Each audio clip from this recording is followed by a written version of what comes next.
Hi friends, ಎಲ್ರಿಗೂ ನಮಸ್ಕಾರ. ಸಿಂಪಲ್ಲಾಗಿ ಹುಚ್ಚೆಳ್ಳು ಪುಡಿ ಮಾಡ್ಕೊಂಡಿದ್ದೀನಿ.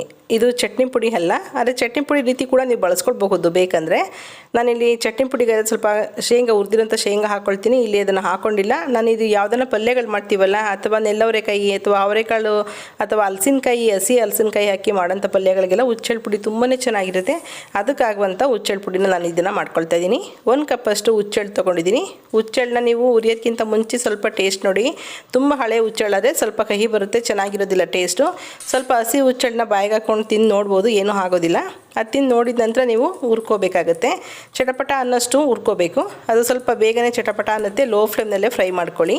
ಅದ್ರ ಜೊತೆಗೆ 1 ಸ್ಪೂನಷ್ಟು ಜೀರಿಗೆ ತೊಗೊಂಡಿದ್ದೀನಿ. ನೀವು ಇಲ್ಲಿ ಕಾಳು ಮೆಣಸು ಕೂಡ ಬಳಸ್ಕೊಳ್ಬಹುದು, ಚೆನ್ನಾಗಿರುತ್ತೆ ಟೇಸ್ಟು. ಅದ್ರ ಜೊತೆಗೆ ನಾನು 3 ಒಣಮೆಣ್ಸಿಕಾಯಿ ಹಾಕ್ಕೊಳ್ತಾ ಇದ್ದೀನಿ. ಖಾರದ ಮೆಣಸಿನ್ಕಾಯಿ ಇದು. ನಾನಿಲ್ಲಿ ಯಾವುದೇ ಹಸಿ ಪದಾರ್ಥಗಳನ್ನ ಬಳಸ್ತಾ ಇಲ್ಲ. ಇದನ್ನು ಸ್ಟೋರ್ ಮಾಡಬಹುದು ಒಂದು 15ರಿಂದ 1 ತಿಂಗಳವರೆಗೂ. ಅದ್ರ ಜೊತೆಗೆ ಕರಿಬೇವಿನ ಸೊಪ್ಪು, ಹಾಗೆ ಬೆಳ್ಳುಳ್ಳಿ ತೊಗೊಂಡಿದ್ದೀನಿ 1 ಗೆಡ್ಡೆಯಷ್ಟು. 1 ಟೇಬಲ್ ಸ್ಪೂನಷ್ಟು ಹುರ್ಗಡ್ಲೆ ತೊಗೊಂಡಿದ್ದೀನಿ. ಹುರ್ಗಡ್ಲೆ ಬದಲಿಗೆ ಹುರಿದಿರೋಂಥ ಕಡಲೆಕಾಯಿ ಬೀಜ ಇದ್ದರೆ ಅದನ್ನು ಕೂಡ ಹಾಕ್ಕೊಳ್ಬೋದು.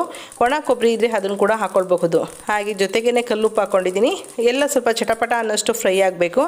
ಸ್ವಲ್ಪ ತಣ್ಣಗಾದ ನಂತರ ಕರಿಬೇವಿನ ಸೊಪ್ಪನ್ನೆಲ್ಲ ನೀವು ಮುರಿದು ನೋಡಿ, ಅದು ಚೆನ್ನಾಗಿ ಪುಡಿ ಹಾಕಬೇಕು. ಈ ರೀತಿ ಆದರೆ ನೀವು 1 ತಿಂಗಳ ತನಕ ಸ್ಟೋರ್ ಮಾಡಿದ್ರು ಕೂಡ ಚಟ್ನಿ ಪುಡಿ ಸ್ವಲ್ಪ ಕೂಡ ಹಾಳಾಗೋದಿಲ್ಲ. ನೋಡಿ, ಒಣ ಮೆಣಸಿನ್ಕಾಯಿ ಕೂಡ ಚೆನ್ನಾಗಿ ಕ್ರಿಸ್ಪಿಯಾಗಿ ಆಗಿದೆ.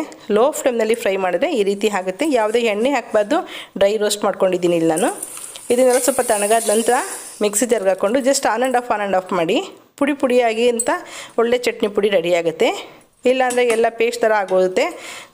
ಹಾಗಾಗಿ ಸ್ವಲ್ಪ ಈ ಥರ ತರಿಯಾಗಿ ಪುಡಿಯಾಗಿ ಬರಬೇಕು ನಾವು ಪಲ್ಯಗಳಿಗೆ ಹಾಕೊಳ್ಳೋದಕ್ಕೆ ಅಂದರೆ ಸ್ವಲ್ಪ ಆನ್ ಆ್ಯಂಡ್ ಆಫ್ ಮಾಡಿದ್ರೆ ತುಂಬ ಚೆನ್ನಾಗಿ ಬರುತ್ತೆ. ನಾನು ಆವಾಗಲೇ ಹೇಳ್ದಂಗೆ ಇದ್ರ ಜೊತೆಗೆ ಕಡಲೆಕಾಯಿ ಬೀಜ ಹಾಕ್ಕೊಂಡಂತೂ ಹುರಿದಿರೋದು ತುಂಬಾ ಒಳ್ಳೆ ಟೇಸ್ಟ್ ಕೊಡುತ್ತೆ.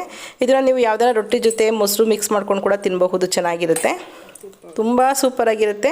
ಉಪ್ಪು ಖಾರ ಎಲ್ಲ ಇರೋದ್ರಿಂದ ನಾವು ಪಲ್ಯಗೆ ಹಾಕ್ಕೊಳ್ವಾಗ ಉಪ್ಪು ಖಾರ ನೋಡ್ಕೊಂಡು ಪಲ್ಯಗಳಿಗೆ ಹಾಕ್ಕೊಳ್ಳಿ.